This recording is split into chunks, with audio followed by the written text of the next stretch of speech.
আসসালামু আলাইকুম, সবাইকে স্বাগতম। আইসিটি বিষয়ের এখানে 7টা এক আছে। এই 7টা একের বাইনারি সংখ্যা, তাই না? তো এটার হেক্সাডেসিমাল মান কত হবে? তাও আবার ক্যালকুলেটর ব্যবহার করে আমরা বের করতে চাচ্ছি।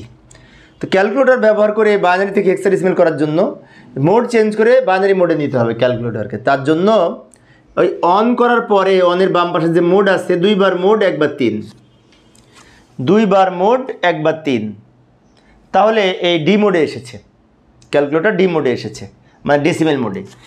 আর একটু কাজ করতে হবে, ডেসিমেল মোড থেকে বাইনারিতে নেওয়ার জন্য আমাদের এই যে এই লগের উপরে বাইনারি লেখা আছে, এইখানে একবার প্রেস করব এই বাটনে, তাহলে আমাদের বি লেখা উঠেছে এখন, তার মানে বাইনারি মোডে এসেছে। এবার এই সংখ্যাটি তুলব, 7টা এক এখানে লিখব, 1 2 3 4 5 6 7টা এক, এই যে 7টা এক তুলে নিলাম। এখন এটাকে কী করব? হেক্সাডেসিমেল।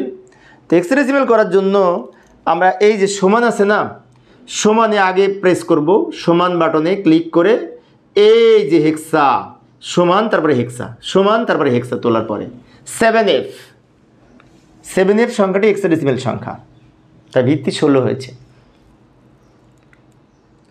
তো প্রিয় শিক্ষার্থী বন্ধুরা, আমার এই আলোচনাটি যদি তোমরা বুঝতে পারো, তাহলে এখানে যদি 8টা এক থাকে তার মান কত হবে?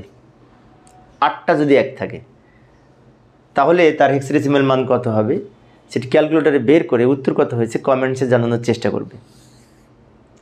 আশা করি তোমরা পারবে।